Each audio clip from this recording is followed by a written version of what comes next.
Hi, Anime Recaps here. Today I'll show you the life of Yu Otosaka, the main protagonist of Charlotte.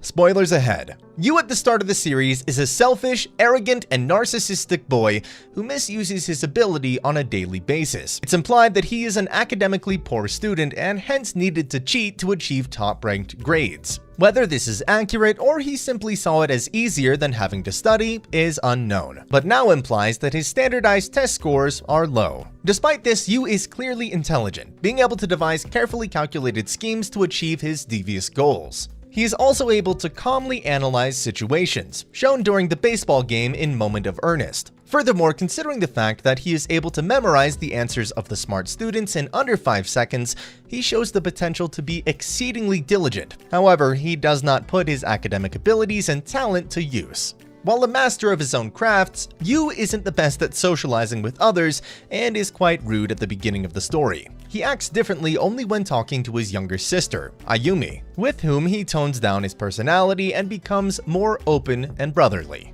It is also implied that he has a sister complex. While masquerading as a model student, he hides his narcissistic personality, but occasionally starts laughing like a villain if his plan succeeds, even if others are present. Yu can also be perverted at times, whenever he possesses a girl's body. He uses his ability to cause fights among people he dislikes and to cheat on tests by possessing smart students and memorizing their answers. He cares little for other people, including his classmates and strangers. He even orchestrates an accident to save Yumi Shirayanagi without any concern for the truck driver he possesses. The only exception to this apathy is his younger sister. Although he attempts to form a relationship with Yumi when he leaves her behind after she fell while he was trying to escape now, it becomes clear that he only likes Yumi for her looks. He also loves to eat good food to the point of crying. The reason being that his sister adds pizza sauce to everything she cooks for him, even the French toast. After being forced to transfer to Hoshinomi by now, Yu's personality slowly begins to change for the better. At first, he's clearly using his ability for anything he doesn't want to do, and only does so after urging from Nao, though this changes as time passes. Although he dislikes Nao in the beginning, he feels sympathy for her regarding the situation with her brother and her difficult past, as well as her rocky relationship with the other students. Throughout the series, Yu acts as a comedic, straight man whenever something bizarre or abnormal occurs due to the other members' antics. An example of this is his reaction to Jojiro Takusho's physical state after using his ability to get lunch from the cafeteria, or his reaction to Misa Korobane's threats to burn things. He unknowingly begins to enjoy his time as a member of the student council, as evidenced at his excitement at winning the baseball match in Moment of Earnest. As of The Sound You Heard Sometime, he becomes a fan of the post-rock band Zind. After Ayumi's death, Yu goes through some severe depression and instability. He goes as far as locking himself in his room for days, doing nothing but eating instant noodles and watching TV. And honestly, with the pandemic, I feel that.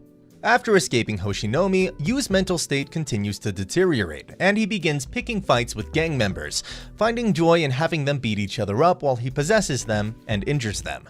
He's also shown to be borderline sadistic, as he laughs with glee after stabbing one such gangster in the leg with a wooden skewer.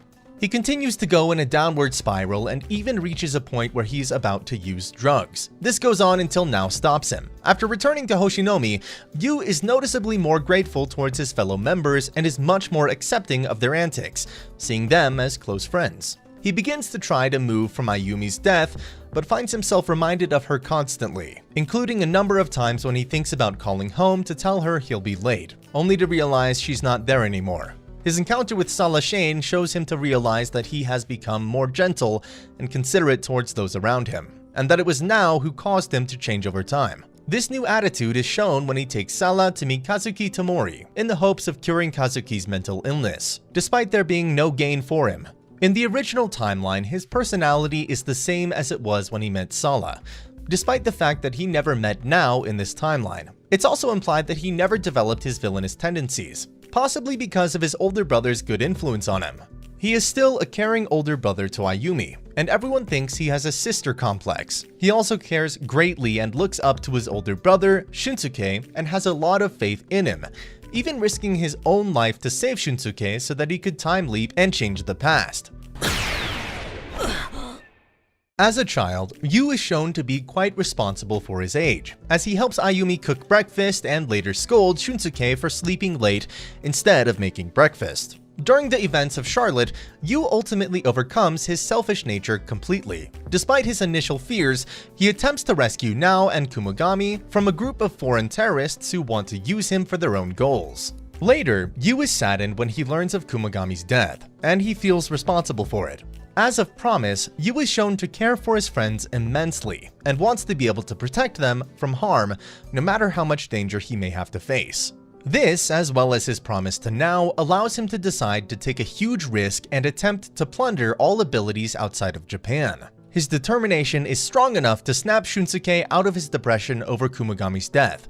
Over the course of his journey, Yu's abilities as well as the constant danger he faces begin to take their toll on him. He shows signs of PTSD and is unable to sleep, and if he does sleep, he sleepwalks and attacks enemy ability users as well as innocent civilians. Gaps in his memory start to form, and he finds himself unable to remember either his past or his goal. He isn't even able to remember now, but he is able to remember their promise. He also appears to no longer fear death, either because he could save himself using his newfound abilities, or because he is becoming emotionally numb. As time passes, he embraces the moniker One-Eyed Grim Reaper. It is implied that he has forgotten his own name at this point, and he begins plundering abilities with glee. He briefly shows signs of his old narcissistic ability-using personality, but ultimately forgoes this way of thinking when Nao's flashcards bring on feelings of regret, as well as determination to keep his promise, despite his inability to remember who he made this promise to or why. He continues to plunder abilities in a somewhat emotionless state, though does seem to get angry at enemies occasionally. At the end of his journey, he is a shell of his former self, almost completely devoid of emotion. He barely even shows much, if any, reaction, having 3 arrows shot into his back. Despite this, he saves the life of the last ability user and tells her to get to safety after plundering her ability of courage, thereby completing his mission. At the end of the series, Yu has lost all of his past memories. As a result, his personality is a blank slate. However, he is still similar to how he was before he left, as he tells Nao not to cry, showing he has retained his kindness despite the trials he has faced. Yu now looks forward to making many new fun memories with his friends as he moves towards the future. And that's the end of the video. As always, if you liked what you saw, subscribe to the channel. I'll be uploading a lot of videos just like this, so I'll see you in the next one.